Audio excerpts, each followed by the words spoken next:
Hi, I'm Pamela. I'm Erin. I'm Becky. And I'm Angie. And we're Fredericksburg moms. Today we're here at the Adams house. We're visiting with baby Brent and learning a little bit about their story.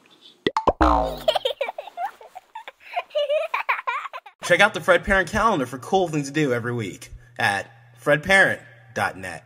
Angie, can you tell us about baby Brent's story? Sure. We found out about Brent's heart condition when he was in utero. It was 32 weeks. Before then, we had a bunch of ultrasounds. Nobody really told us kind of what was going on. We just figured, oh, he's in a weird spot. They can't, get one picture that they wanted.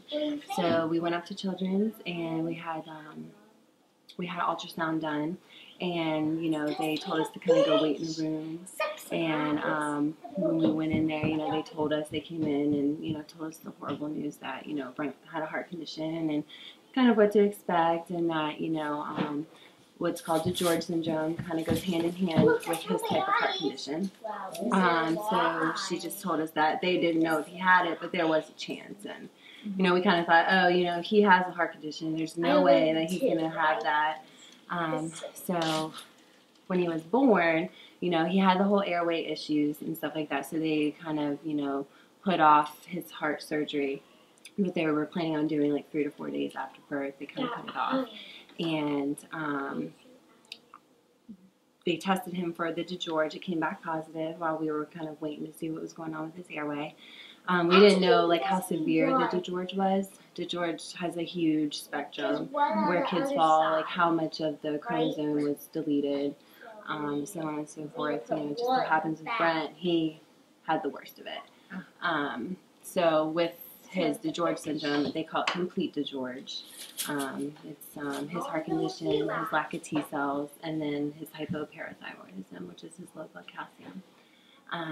So once we found out about his Digeorge syndrome, he had his heart surgery, and he did very well with it. When he had his heart surgery, he recovered very well. It only took him about 2.5 weeks after heart surgery, and we left the hospital. Now, before that, when he was first born, his heart condition kind of took over his, entire body.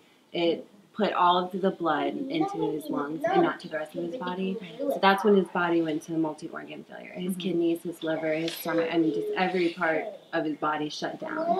It was very scary. It all happened within minutes. He just seemed so fine one minute, and it was just all of a sudden there were like 50 people in his room. They were trying to tell us, they'll catch us up, kind of put us out of the room. It was very terrifying. I'm here today with Lila. Lila, how old are you? 5. You're 5 years old.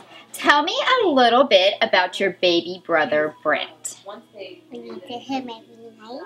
You read to him every night? What do you read to him? Fairgrounds. Wow. He's doing so well. Oh, he's so happy. Look at you. Yeah, he smiles. He's such a happy baby. He just plays all day, he's just like a normal, baby. He is, behind a little bit. Of course, he's not sitting by himself yet, and he has figured out how to roll, so he's rolling everywhere, all around his room. I love that, even with his condition and the trach and everything, he has the ability to still have a normal childhood. Yeah. Who wouldn't love a room like this? I know. Full of toys and pictures, and yeah, he loves to play. He plays with his toys all day long, and we are starting to sign with him. We do sign language, so of course his motor skills aren't up there yet, but he thinks it's funny. See your hands doing different signs and stuff. We know that you have some events that are coming up in July. Can you tell us a little bit about what this fundraising event is? Yeah, so a couple of our friends have gotten together and they're throwing this huge fundraiser for Brent. It's called the Sunshine event for baby Brent. It's going to be at the Fredericksburg Fairgrounds, and the donations and the money and everything that they raise from all the sponsors and all the wonderful people that have, donated, the money is going to be going towards, of course, all of our medical bills. So you don't have to wait for the event on July 12th. You can actually start donating now at www.gofundme.com/babybrent. And we think it's important for people to know that even though you guys have accumulated a lot of debt through all of these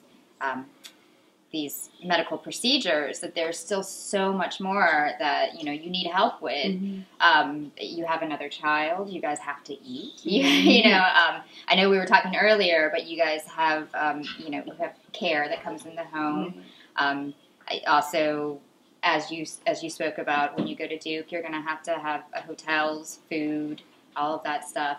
And I think it's really important for people to know that when you donate, that's what this money is going to go to. You've got Absolutely. The family's still got to function. Yeah.